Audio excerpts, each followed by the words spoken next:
Dragons, phoenixes, lions, and weird furballs with wings and no face. Chinese history had some really interesting mythical animals, and in this video I want to go through a scene in the Marvel movie Shang Qi which accurately depicts a load of these mythical animals with 21st century quality CGI. We have 6 animals to talk about, and we are going to tell you what they look like, their traits, how they fit into Chinese mythology, and also, of course, how to say their name in Chinese. Hi everyone, welcome to Learn Chinese Now. On this channel, we not only teach Chinese language, but teach you stories, myths, and legends from Chinese history. And if you like the sound of that, do subscribe for new videos from myself and my co-host Jared every week. So looking into Chinese mythical animals, a lot of these first appear in a book called Shan Jing, or The Classic of Mountains and Seas. This book dates back to before the Qin dynasty, so before 221 BC,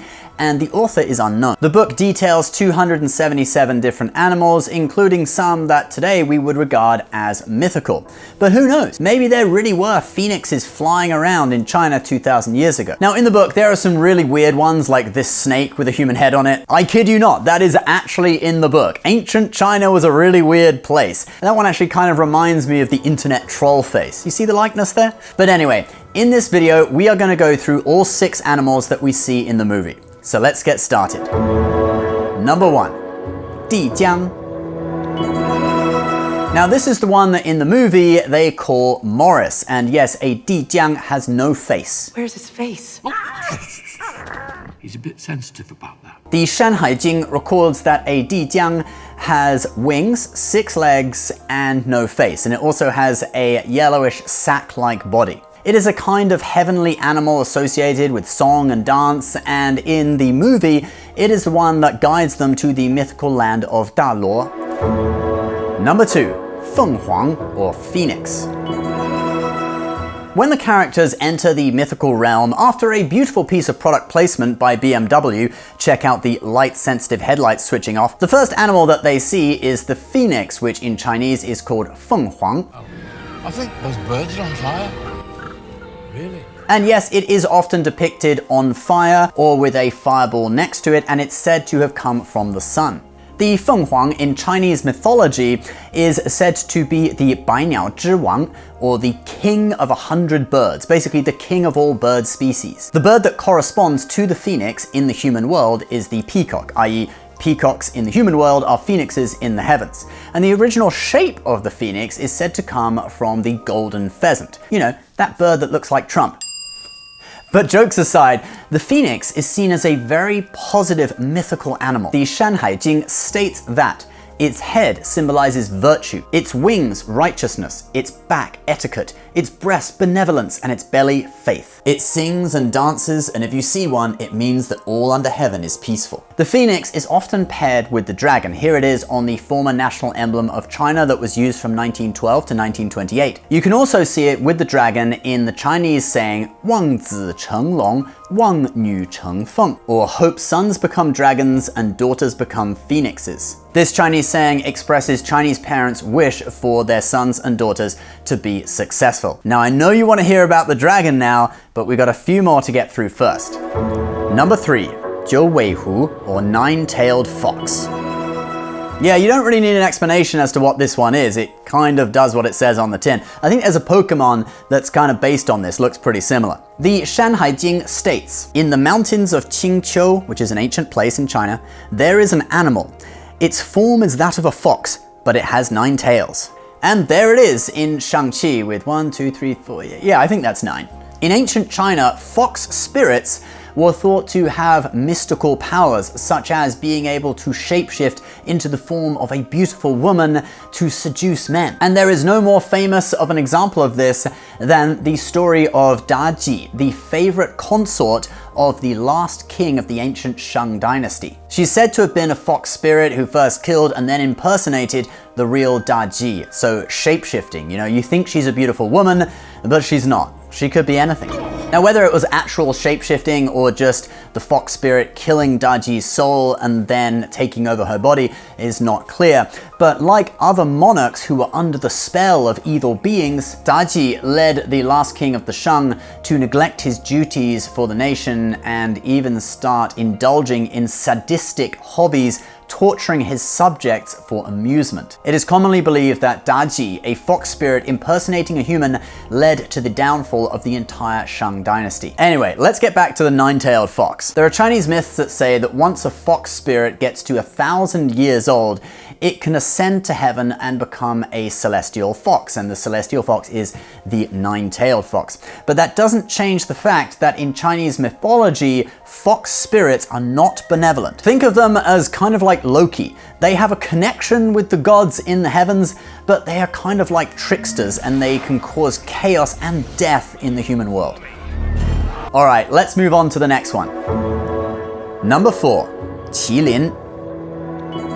So after they pass the nine-tailed foxes, they run into this guy who's just minding his own business crossing the street. This is the Chilin, or Chinese unicorn. It has a body like a horse, scales like a dragon, and usually 2 horns. That's a weird horse. Ones in Shang Qi are turquoise, but they can actually be a variety of different colors, and they are often depicted as golden. The Chilin can also be referred to as just Lin, and it was first mentioned in the poem The Feet of the Lin, which was included in the Shi Jing, a book compiling poems from the 11th to 7th century BC. The Spring and Autumn Annals, or Chunqiu Jing, that cover a period from 722 to 481 BC, record that in the spring of the 14th year of Duke Ai of Lu, they went hunting in the west and caught a Chilin. It seems sometime after that the Chilin stopped appearing in the human world and became a creature of legend. Maybe they were still sometimes sighted by people because they have been regularly depicted in paintings, on pieces of china, and in statues throughout Chinese history. And now many Chinese and Asian brands also use the Chilin in their branding, like Kirin beer from Japan, for example. Kirin is the Japanese pronunciation of Chilin, and you can see a golden Chilin in the middle of their logo. And any Chinese restaurant that calls itself the Golden Unicorn, and yeah, there's like 5,000 of these restaurants across the world, the animal that they're actually referring to is the Chilin. You can see on this one in New Jersey, it says Jinlin on the sign. And one of my favorite dim sum restaurants in New York's Chinatown is called Chilin Jingge, literally Unicorn Golden Pavilion, but in English they just translate it to Golden Unicorn. According to legend, Chilin appear when there is a benevolent ruler. For example, the first Chilin appeared in the Garden of the Yellow Emperor in the year 2697 BC. Chilin are also known to appear with the arrival of a great sage. In another example, a Chilin appeared to Confucius's pregnant mother before she gave birth in the 6th century BC. In the Ming Dynasty, when Chinese explorers brought a giraffe back from Africa, they presented it to the Yongle Emperor as a Chilin. The emperor immediately remarked that this was no Chilin and he was not a sage, because I guess he thought they were trying to flatter him, saying he was a great sage. Oh, look, a Chilin appeared. But actually in Japanese, a giraffe is still called Chilin, same characters, although it's pronounced Kirin in Japanese. All right, let's move on to one more before we give you the dragon. Number 5, Swani. This is the lion-like creature that we see walking around on the grass as they get to the village in the mystical realm. Now, since China does not have any indigenous lions of its own, any creature in Chinese mythology that looked like a lion was referred to as a Swani. But later on, when Chinese people encountered actual lions along the Silk Road and in India, they discovered that they looked pretty similar to the Swani, and they adopted the term Shizi, or just Shi, which is believed to be a phonetic translation of the Persian word for lion, which is pronounced S.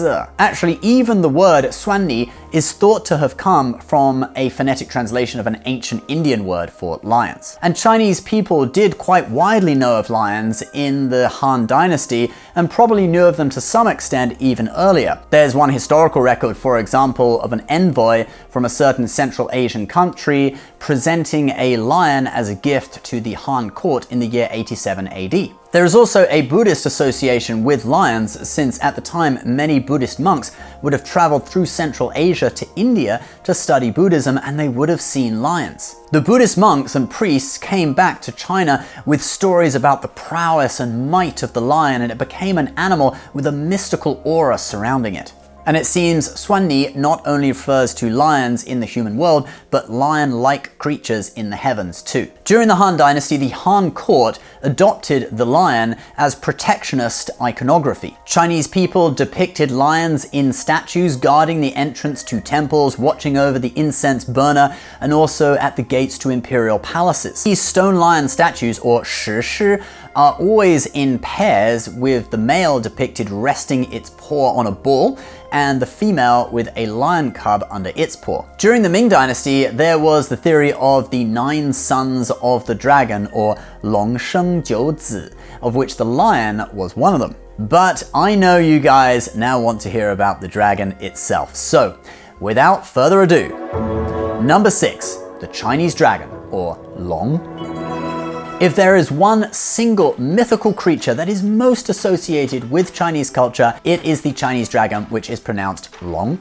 Now, this is not the same creature as the fire-breathing Western dragon that we see in stories like The Hobbit or King Arthur. That is more like a flying evil dinosaur that breathes fire. The Chinese dragon is actually more associated with water. Just like the dragon in Shang Qi, it manipulates water to fight the evil beast.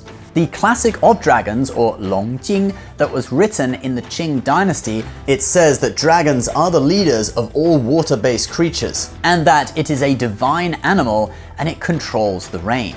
It comes in both good and evil varieties, but in general, dragons are seen as mostly positive.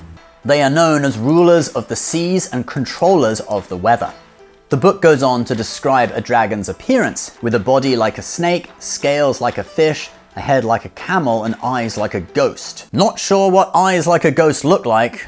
But anyway, there are also different colors of dragons and different types of dragons that do different things. And dragons have a really long history in China. There are stone carvings of dragons that have been found that date back to as early as 6,000 years BC. Here is a carving of a dragon from the Zhou dynasty. The Shanghai Jing actually refers to ancient people and gods riding dragons as a mode of transportation, just like Shang Qi. Dragons have now also become a symbol of authority. They became associated with the imperial family during the Han Dynasty, when the founder of the dynasty, Liu Bang, stated that when his mother gave birth to him, she dreamed of a dragon. During the Tang Dynasty, emperors wore yellow clothes embroidered with a dragon motif, and Chinese people even refer to themselves as Long de Chuanren, or descendants of the dragon. And thus you see the dragon on the first ever flag of China that was used during the Qing dynasty, when all the other Western countries kind of bullied China into coming up with a flag, because they all had flags. And just in case you thought that this was all fake, there have been numerous dragon sightings, some of them caught on camera, and in 2017, villagers from a place called Jiangjiakou in China actually found a 60-foot long skeleton in a field that resembled a dragon. It baffled researchers, and the History Channel even made a documentary about it. Now, many of these stories about dragons and other mythological animals throughout history were written down as historical fact. It's your choice whether you think that there are really dragons, or people rode dragons, or there are Chinese unicorns, or whatever. But at a minimum, you can take these stories as interesting myths. And that is your set of 6 mythical animals as depicted in the movie Shang Qi. Which one is your favorite? Do leave your comments below. And do subscribe to our channel for more incredible stories from Chinese history. Right, I need to be somewhere. I better call my dragon. Giddy up!